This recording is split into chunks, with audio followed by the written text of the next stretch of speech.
Assalamualaikum warahmatullahi wabarakatuh. Kami kelompok 3 akan menyampaikan hasil kerja kelompok kami yang berjudul Pendekatan dalam Pembelajaran IPS. Kami yang beranggotakan Emma Senviana, Halilatul Mar'ati, Lailatul Anggraini Putri, Nur Cahyani Putri, dan Rizal Anwar. A. Jenis pendekatan. 1. Pendekatan disiplin atau pendekatan struktur. Kita menggunakan pendekatan ini kalau mempelajari IPS bertitik tolak dari disiplin ilmu sosial tertentu atau geografi, sejarah, antropologi, ekonomi, dan lain-lain. 2. Pendekatan antar struktur. Kita menggunakan pendekatan ini kalau kita mempelajari IPS melalui berbagai disiplin yang dipersatukan baik secara interdisiplin maupun multidisiplin. Artinya, suatu konsep IPS dibahas secara berturut-turut melalui disiplin-disiplin yang kemudian dipersatukan. 3. Pendekatan kemasyarakatan. Pendekatan ini digunakan untuk membahas kegiatan-kegiatan masyarakat yang real di sekitar anak. 4. Pendekatan pengalaman. Pendekatan yang digunakan dalam mempelajari IPS melalui titik tolak yang berbeda-beda serta titik berat yang berbeda-beda pula. B. Pendekatan disiplin atau pendekatan struktur. 1. Cara penyampaian dalam pendekatan struktur mata pelajaran haruslah merupakan gambaran yang jelas tentang sistematika dari suatu disiplin. Hal ini mendorong untuk menyampaikan bahan pelajaran secara terpisah-pisah atau menggunakan pendekatan terpisah. Hal ini sangat merugikan dan bertentangan dengan prinsip IPS. Tujuan pendekatan struktur. 1. Mendukung tujuan IPS dalam kurikulum. 2. Untuk mendapatkan pengertian yang lebih mendalam tentang konsep-konsep ilmu sosial tertentu. 3. Untuk memberikan bahan yang lebih luas kepada IPS. Sifat pendekatan struktur. 1. Harus bersifat struktur atau yang terdiri dari konsep dan generalisasi dari disiplin tertentu yang dapat menunjang IPS. 2. Yang dapat memungkinkan dilakukan kolerasi. Lalu yang ketiga, menunjang disiplin yang lain, dan yang keempat, mempunyai beberapa konsep yang dapat disorot. Sifat kegiatan dalam pendekatan struktur. 1. Dalam proses belajar mengajar, hendaknya lebih banyak diberikan tugas kepada siswa untuk mencari sumber-sumber di luar buku teks. Misalnya, dari surat kabar, majalah, dan lain-lain. 2. Lebih banyak tugas-tugas membaca. Lalu yang ketiga, lebih banyak tugas untuk studi lapangan.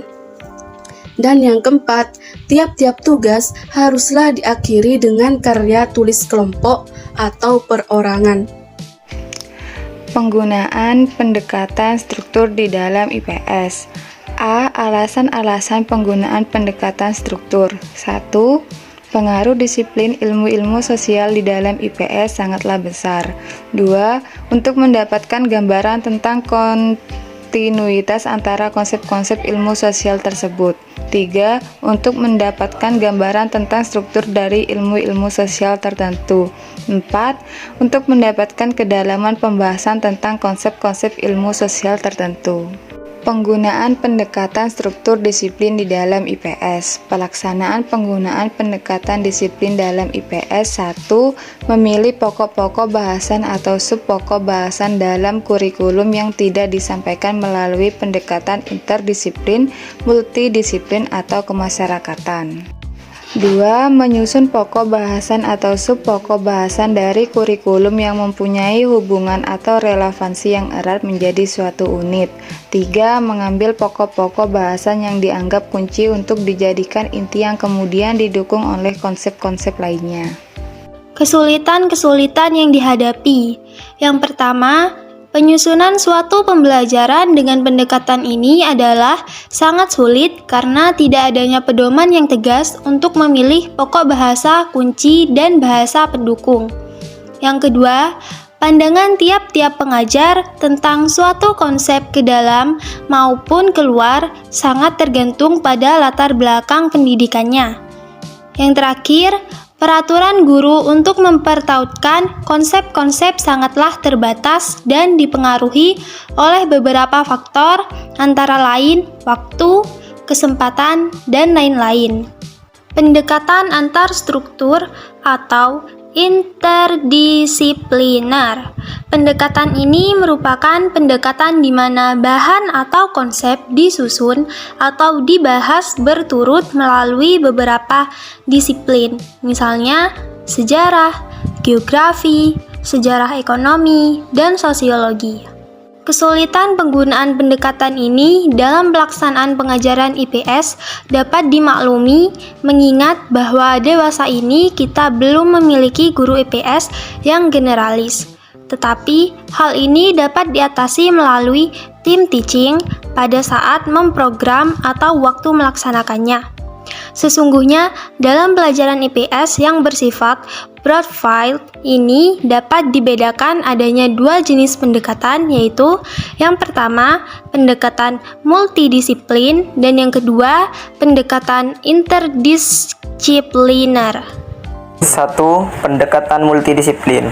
Bentuk pengajaran dengan pendekatan ini lebih banyak digunakan khususnya di tingkat SD dan SMP. Penyusunan bentuk pengajaran ini bergantung pada pengambilan konsep-konsep, generalisasi, dan proses dari berbagai disiplin ilmu sosial untuk membantu para siswa memahami topik yang mereka pelajari. Dalam pendekatan multidisiplin, tidak semua disiplin mengembangkan secara bersama-sama dalam pemahaman topik. 2. Pendekatan interdisiplin. Dasar pemikiran yang melatar belakangi penggunaan pendekatan interdisiplin adalah adanya demikian banyak konsep dasar yang harus dibatasi jumlahnya agar dapat dikembangkan dalam pengajaran selama masa sekolah. Kesukaran terletak pada pemilihan konsep dasar yang paling efektif untuk digunakan. Pendekatan interdisiplin menunjukkan bahwa beberapa konsep yang terpakai oleh disiplin ilmu-ilmu sosial adalah sama. Konsep ini disebut konsep core konsep. Dalam kenyataannya, konsep ini merupakan dasar bagi lebih dari satu disiplin. Karena itu, dipandang merupakan konsep yang penting untuk dikembangkan dalam kurikulum. Dan presentasi dari kelompok kami, kurang lebihnya kami mohon maaf. Jika ada pertanyaan, silahkan diajukan kepada kelompok kami. Wassalamualaikum warahmatullahi wabarakatuh.